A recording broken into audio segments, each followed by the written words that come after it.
الله الرحمن الرحيم والصلاة والسلام على أشرف المرسلين. نلتقي اليوم إن شاء الله في درس la reproduction successive et asexuée chez les végétaux, les plantes à fleurs et les plantes sans fleurs. التوالد الجنسي ولا جنسي عند النباتات زهرية ولا زهرية. Tout d'abord, on va faire un petit rappel sur ce qu'on appelle la reproduction successive. Par exemple, chez le pois, le petit pois, Julbana, qui est une plante à fleurs qui est capable de reproduire par voie successive. Il possède des fleurs. Après un certain temps, les fleurs donnent des fruits et les fruits contiennent des graines. Cette plante capable de se reproduire par voie successive parce qu'il contient des organes reproducteurs, mâles et femelles. Ces organes reproducteurs mâles et femelles produisent des gamètes mâles et des gamètes femelles. Alors, la fusion des deux gamètes mâles et femelles donne la fécondation. Donc, grâce aux fleurs, le pois est capable de se reproduire par voie successive. Deuxième voie de reproduction, c'est la reproduction asexuée, ou bien ce qu'on appelle la reproduction végétative. التوالد اللاجنسي أو التكاثر النباتي. Par exemple, chez le fraisier, الفراولة. Le fraisier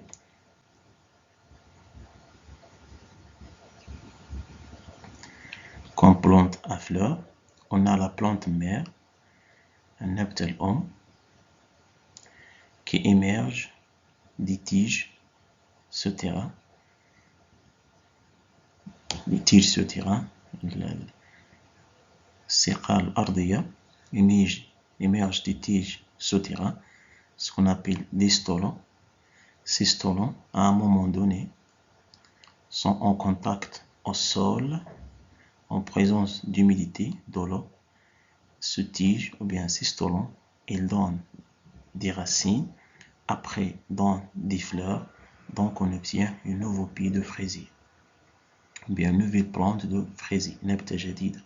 Donc انطلاقا من النبتة الأم فقط من الجذور نحصل على نبتة جديدة. Donc ce type de reproduction, c'est une reproduction végétative asexuée sur l'intervention des gamètes mâles ou bien des gamètes femelles.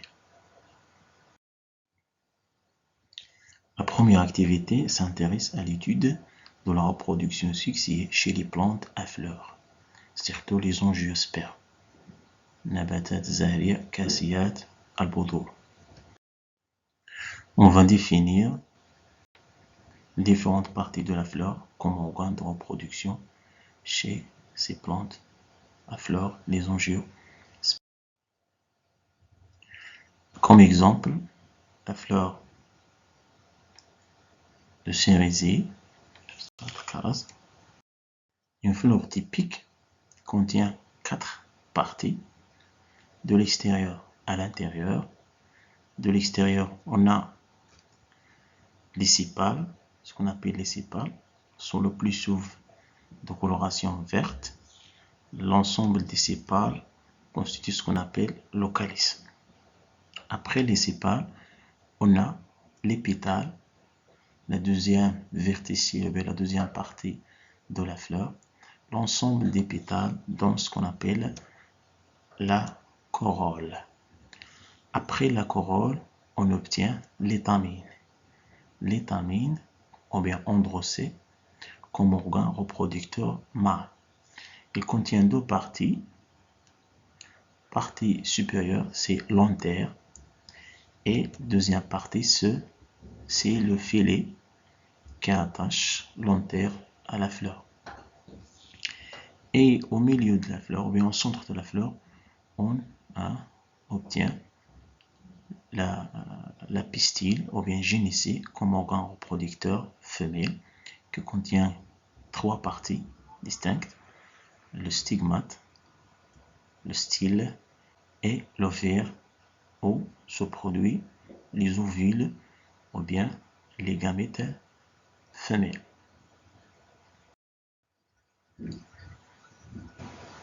Si on fait une dissection de la fleur, on obtient que à l'intérieur de la fleur, il y a ce qu'on appelle pistil de ces trois parties, stigmate, style et ovaire, entouré des étamines. À l'extérieur, on obtient toujours le calice, ici le calice ouvert, pour voir l'ovaire. Concernant les gamètes mâles et les gamètes femelles, où se produit, pour les gamètes mâles, ils sont produits au niveau de l'antère. Mais par l'antère, c'est à cet endroit qui se produit les gamètes mâles. Au niveau des anthères, on obtient des cellules mères.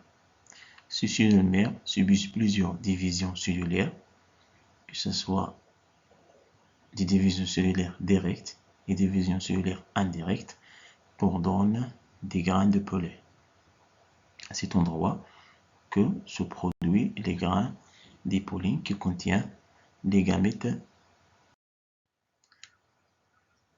Au niveau de l'antère, si on fait une dissection ou bien une coupe au niveau de l'antère, on obtient ce qu'on appelle des sacs polliniques qui contiennent le pollen اللي هو حبة اللقاح أو حبوب اللقاح. Un grain de pollen typique, il présente plusieurs parties.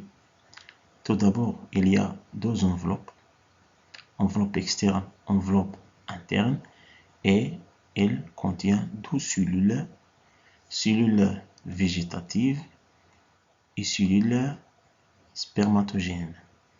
Cellules végétatives qui formera après le type pollinique et cellules spermatogènes à l'origine des gamètes mâles, deux spermatozoïdes. À ce niveau-là, on obtient deux spermatozoïdes et il y a aussi ce qu'on appelle l'aperture ou bien pore, orifice, futha, les pores et le cytoplasme de grains de pollen.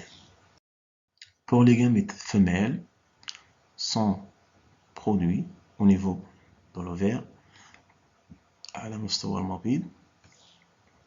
Il est dessus de la mère, subissent des divisions cellulaires directes et indirectes pendant ce qu'on appelle sac embryonnaire. الكيس الجنيني. Le sac embryonnaire typique présente 8 cellules, 8 cellules dont il y a le gamète femelle, ce qu'on appelle l'osphère, boyaïda. Il y a deux cellules, ce qu'on appelle des synergides, qui entourent la gamète mâle, la gamète femelle, pardon, et une cellule centrale qui possède deux noyaux et les trois cellules antipodes. C'est les composants de sac embryonnaire. Après la maturité de l'antère, il s'ouvre et libère les grains de pollen et se passe phénomène, ce qu'on appelle la pollinisation. La pollinisation est le transport des grains de pollen du pollésétamine vers le pistil. الأبر هو انتقال حبوب اللقاح من السدات نحو المدقة. Donc, à partir des anthères matures, il libère des grains de pollen et transporté vers le stigmate. Et c'est ce qu'on appelle la pollinisation. On a deux types de pollinisation. Pollinisation directe ou bien auto-pollinisation. Les grains de pollen se transportent de l'antère vers le stigmate de la même fleur. Donc ce type se fait à l'intérieur de la fleur. Deuxième type, c'est la pollinisation croisée ou indirecte. C'est les grains de pollen transportent de l'antère vers le stigmate d'une autre fleur de même espèce. C'est ce qu'on appelle pollinisation indirecte ou bien croisée. Ce type de pollinisation a besoin des facteurs pour se fructifier et parmi les facteurs, on obtient les abeilles, bien les insectes et aussi le vent et l'eau sont tous les facteurs de pollinisation indirecte ou bien pollinisation croisée. Donc après la pollinisation, les grains de pollen se tombent sur le stigmate. Les grains de pollen tombent sur le stigmate et en présence de l'eau et de l'humidité, ils se gonflent et se germent à cause de la cellule végétative. La cellule végétative de la grain de pollen, il germe pour former ce qu'on appelle tube pollinique. Ce tube pollinique se croît et s'enfonce à l'intérieur du style pour transporte les spermatozoïdes vers le sac embryonnaire au niveau de l'ovule à l'intérieur de l'ovaire. يعني بعد عملية الأبر تسقط حبوب اللقاح على الميسم بوجود الماء والرطوبة تنبت بوجود الخلية النباتية تعطينا أنبوب اللقاح الذي يخترق قلم الميسم من أجل نقل الحيوانات المنوية في اتجاه الكيس الجنيني الذي يوجد داخل البويضة على مستوى المبيض.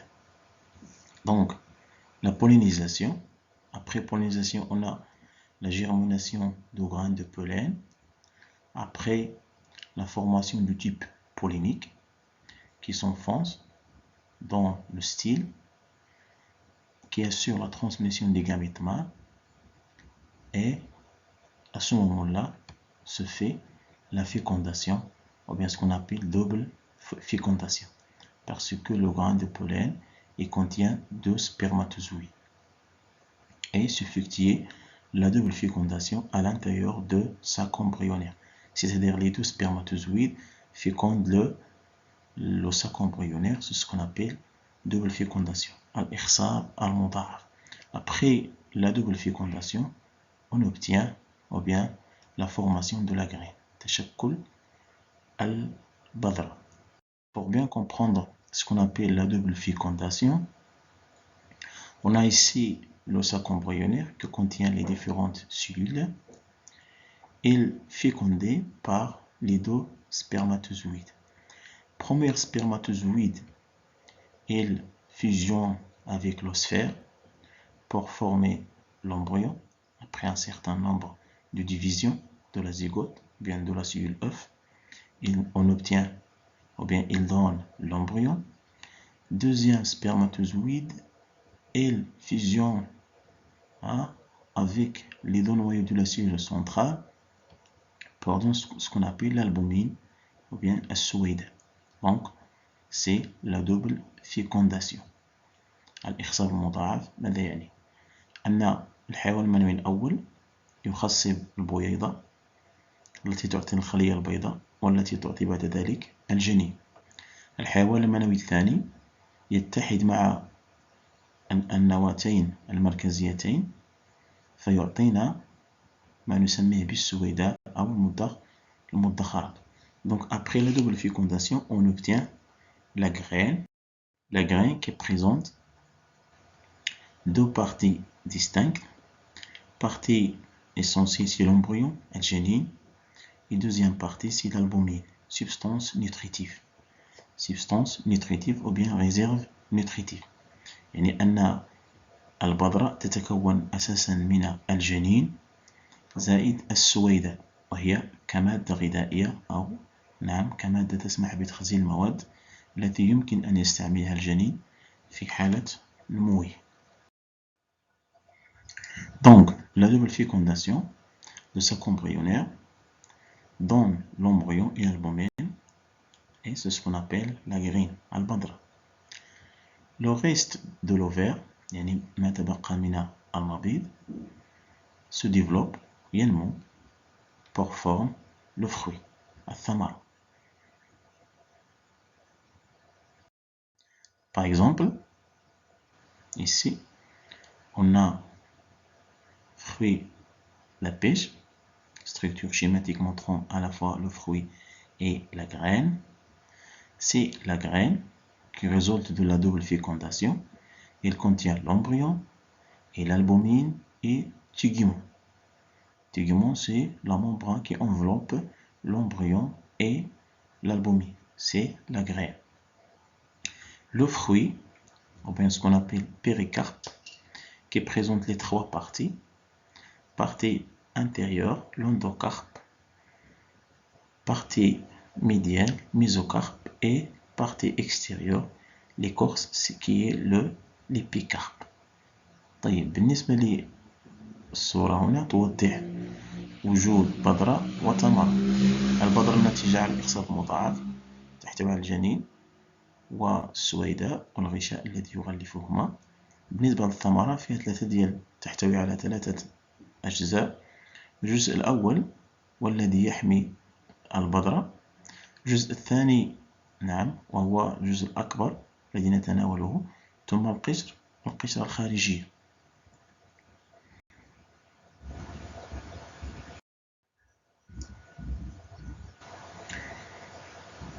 Après la formation de la graine entre dans ce qu'on appelle la vie latente, الحياة البطيئة. C'est la durée de dormance, حالة النوم, selon un cycle saisonnier ou plus long.